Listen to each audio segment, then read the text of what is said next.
yung number 2 kasi number 6. Yung nire-represent ko. Basta ikaw na muna. Sige. Thank you. Ay, ano ko na pala to, ano?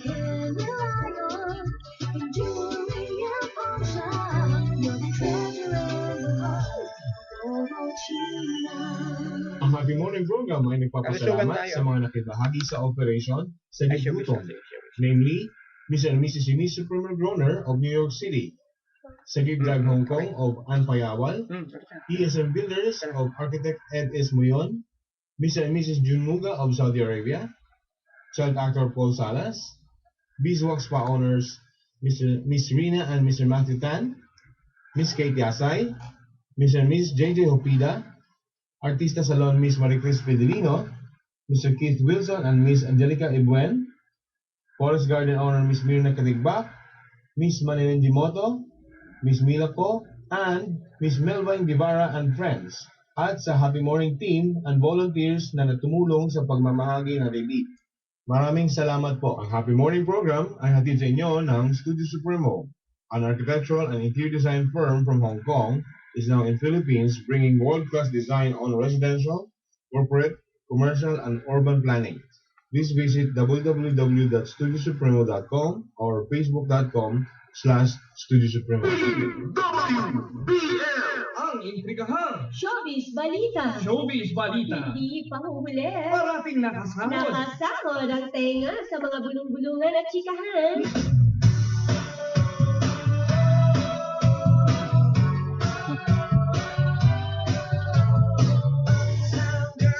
Okay, arriba-arriba mga senyores, senyoras natin dyan.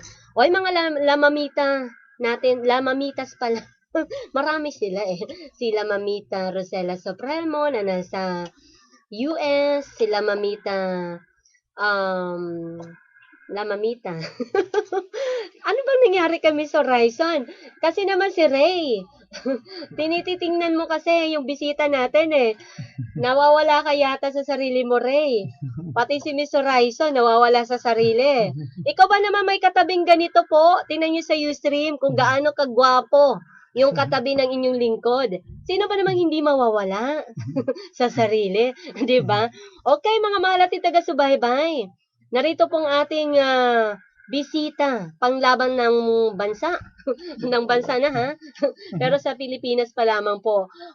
Panlaban ng Quezon City. Yan. Para po sa ating Mr. Philippines, walang iba, si Mr. Jomar Dianco. Happy morning sa iyo, Mr. Jomar. Happy morning din sa lahat ng listeners. Happy morning to you, Miss Horizon Chaser. Okay, tamo na. Gwapo na, ganda pa ng boses.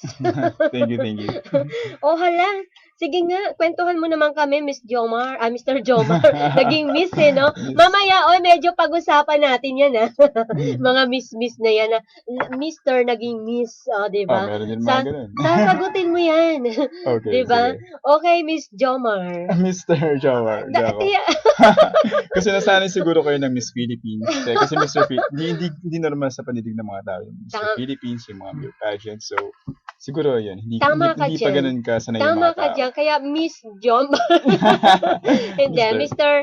Jomar na. Kasi Mr. Philippines po, hindi Miss Philippines. Mr. Philippines. Okay. Good morning sa mga lahat na listeners worldwide kay Horizon Chaser. At we invite you to support Mr. Philippines. Ang Mr. Philippines is a male pageant na naghahanap ng mga Filipino males to represent the country sa incoming Mr. International sa Thailand. Okay. Tapos, ang pinaka-qualifications dito is educated, fit, and patriotic. So, kasi gusto namin linisin, sige, showbiz segment na rin naman lang to, Miss Horizon. Gusto syempre linisin ng aming pageant, yung reputation ng male pageants sa Pilipinas. Kasi, ang common notion dyan, pag male pageants is, ay hindi, ano yan, parang you're selling flesh lang dyan, kumbaga, baklaan lang daw yan, yun ang pinakapangit na term nila. Kaya natawag ko sa'yo kanina, miss. Yeah, baklaan na din, kumbaga. May ibig sabihin. Pero, okay. I can attest na talagang, this is, as far as I can say na, the male counterpart of Miss Philippines. Kasi, dito talaga, nag-i-screen, hindi kami hawak ng kung sino-sino dito. Kumbaga, they screen it very well. Kasi yung sabi nga namin, yung reputation ng mga male pageants is hindi ganun kaganda. So we're trying to push it na, come on, male May pageants iba are also naman. as clean and as Oo, formal. iba na Iba na yung ngayon. sa panahon Sa nyo panahon ngayon. ngayon. Oo nga naman, kasi talagang medyo hindi na yata tanggap, no, ng ating mga kababayan. Pag sinabi, tama ka, pag sinabi mong Mr. Philippines, Oo. medyo tumataas